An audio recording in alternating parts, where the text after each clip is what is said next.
ஏய் நில்றி, நில்லுன்னு சொன்னேன். தேவையில்லாம பிரச்சனை பண்ணாத சபரி. நேற்று நைட்டே நான் சொன்னேன்ல எனக்கு இன்னைக்கு இன்டர்வியூ இருக்குன்னு. நானும் வாங்கிட்டு நேற்று நைட்டே சொன்னேன்ல, வேலைக்கும் போவேனா எங்கேயும் போவேனா வீட்டிலேயே கிடன்னு. நான் ஏன் வேலைக்கு போகக்கூடாதுன்னு சொல்கிறேன்? ஏதாச்சும் ரீசன் ஆச்சு சொல்ல. ஏன்னா நீ வேலைக்கு போகிறதுக்கு என்னடி அவசியம் இருக்கு? நான் நல்லா வேலைக்கு போகிறேன், சம்பாதிக்கிறேன். இதுக்கப்புறம் நீ எதுக்கு வேலைக்கு போகணும்? என்னால் வீட்லையெல்லாம் உட்காந்துட்டு இருக்க முடியாது சபரி. எனக்கு இருக்க ஃப்ரீடமை நான் யூஸ் பண்ணணும். ஏய், அவன் ஃப்ரீடமை யூஸ் பண்ணலான்னு பார்க்குறியா இல்லை எவன் கூடயாவது போய் ஊர் சுற்றலான்னு பார்க்குறியா?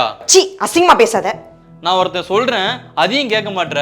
உனக்கு வேலைக்கு போகிறதுக்கு அவசியமும் இல்லை, அதை மீறியும் போறீன்னா அப்புறம் அதுக்கு என்னடி அர்த்தம்? இங்கே பார் சபரி, எனக்கு வீட்டில் சும்மா உட்காந்துட்டு டிவி பார்த்துட்டு ஃபோன் நோண்டிட்டு இருக்கிறதுலாம் வெறுப்பாக இருக்கு. வெளியில் போய் யாரு கூடச்சும் பழகுனாதான் கொஞ்சம் ரிலாக்ஸாக இருக்கும். ஏன் வெளியில் பசங்க மட்டும் தான் இருக்காங்களா? பொண்ணுங்களாம் இல்லையா?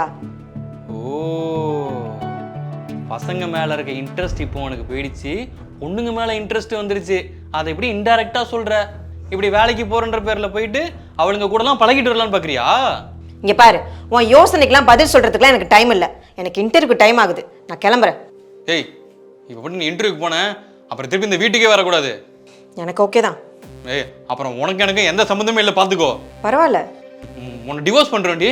உன்ன மாதிரி ஒரு சைக்கோ கூட வாழ்றதுக்கு நான் தனியாவே இருந்துட்டு போயிடலாம். விடா, என்னடா பண்ற? என்னடா பண்ண சைக்கோ?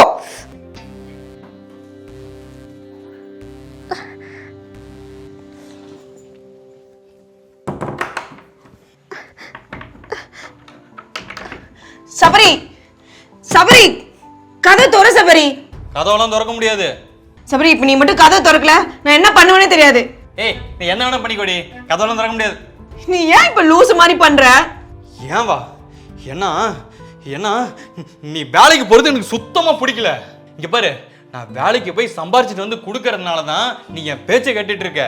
நீ பாட்டுக்கு வேலைக்கு போக ஆரம்பிச்சிட்ட, அப்புறம் என் பேச்சை சுத்தமா கேட்க மாட்ட. நான் ஏன் சபரி அப்படிலாம் பண்ண போறேன்? உன் பேச்ச மாதிரி நான் ஏதாச்சும் பண்றேனா?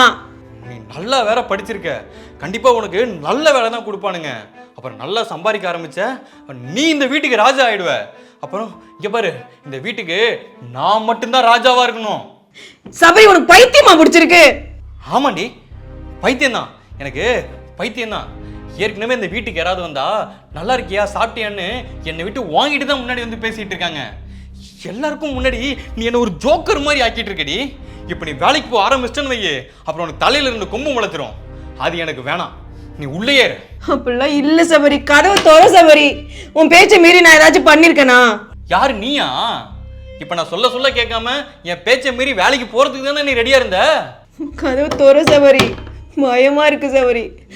ஏய், எவ்வளவு பயமா இருந்தாலும் உள்ளே கடை, கதவு மட்டும் திறக்க மாட்டேன்டி.